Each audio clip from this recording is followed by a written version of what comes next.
So, hi guys! Welcome back to my TikTok video. So for today, ang i-discuss natin kung paano mag-compute about sa multiplication of fractions. So, kailangan natin sundin yung naka-format niya or formula. So, A over B times C over D is equal to AC over BD. So, ibig sabihin nun, kapag nakikita mo na magkakatapat yung mga values ng numerator, then values ng denominator is kailangan mo siya i-multiply. So, since ito, magkakatabi ito. Okay? So, magbibigay ako ng tatlong example. So, 3 over 4 times 2 over 5, 5 over 7 times 3 over 8, 2 over 9 times 6 over 16. Example number 1, 3 over 4 times 2 over 5. So, ang gagawin, kapag nakikita mo yung mga values ng numerator, pati rin yung values ng denominator, just i-multiply mo siya diretso. So, 3 times 2 over 4 times 5 will be 6 over 20. So, makikita mo yung sulat, di ba? So, ito, hindi pa yan finalize. Kasi, kailangan mo siyang i-compute mo ulit gamit ang GCF. So, kailangan ang sagot niya will be simplest form. Or, ibig sabihin yun, hindi na kailangan i-compute ulit. Like ganito, kasi hindi na kailangan i-compute ulit, di ba? So, 6 over 20 ay kailangan mo siyang i-simplest form gamit ang GCF niya. So, GCF ng 6 and 20 will be 2. Kasi, 6 divided by 2 will be 3 over 20 divided by 2 will be 10. So, ito na yung tamang sagot.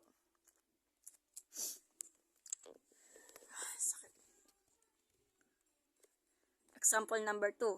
5 over 7 times 3 over 8. So, ang gagawin, diretso mo siyang i-multiply. So, 5 times 3, 15.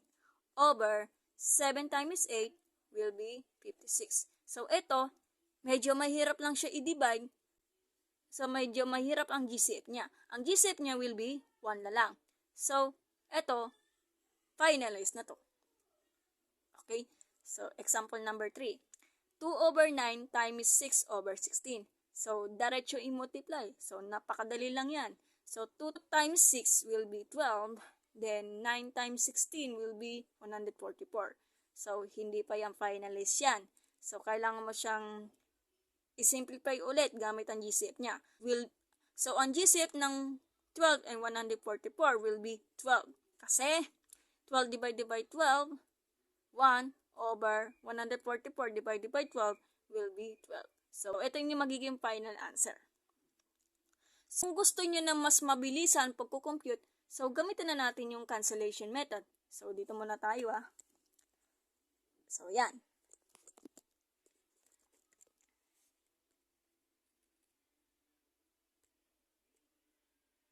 So, magbibigay ako ng dalawang example. 3 over 4 times 2 over 5, then 2 over 9 times 6 over 16. So, first example is 3 over 4 times 2 over 5. So, kailangan marunong kang tumingin na maigi. Kasi, yung nakakulay green na yan, makikita mo yung kulay green na ballpen, ay kailangan mo siyang ipagtapat na pahilis. Kunwari, yung 3 over 5, obserbahan mo mabuti yung 3 over 5 ay hindi na kailangang i-compute kasi naka-simplest form na siya. Ito yung ipopokus natin. Yung 2 tsaka 4. Kasi, yung 2 over 4 ay kailangan mo siyang i-simplify gamit ang GCF niya. So, paano? So, ito, nakalagay na to. 2 over 4. Ang GCF niya will be 2. So, 2 divided by 2 will be 1. Then, 4 divided by 2 will be 2. So, ang mangyayari, dito muna tayo. May asterisk na to di ba? So, ito yung focus natin. Si 2 at si 4. I-cancel out mo yung 2 ay magbabago ng number. So, yung 2, cancel out, magiging 1 na siya. Dun yung nakabase sa sagot. Okay?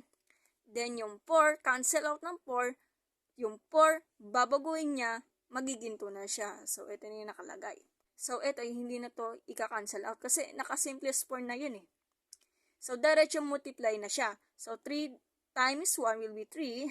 And 2 times 5 will be 10. So, ito na yung tamang sagot. Ay halos paras naman yung sagot, pero magkaiba naman ang process sa pagkukompute. So, 2 over 9 times 6 over 16. So, ito, nakikita mo yung 2 tsaka 16. So kailangan ito i-simplify ulit to. So, mangyari, makikita mo yung sulat mo dito, GCF ng 2 tsaka 16 will be 2, then i-divide mo siya. So, magiging 1/8 na siya. Then, yung GCF ng 6 and 9 will be 3, at i-divide mo ulit siya. So, itong sagot na to, ay, kailangan mo siyang palitan to. So, i-focus natin to.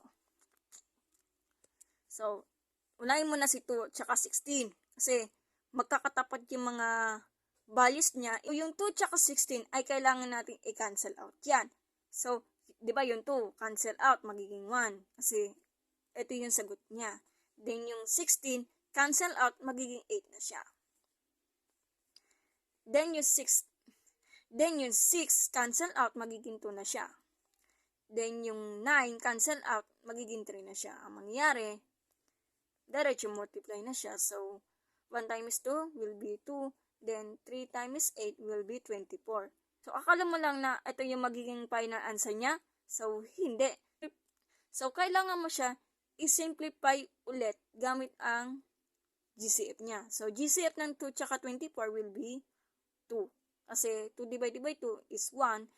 24 divided by 2 will be 12. So, ito, 1 over 12 is simplest form na siya. Kasi, mahirap lang ito i-compute or i-divide. So, ito yung magiging final answer.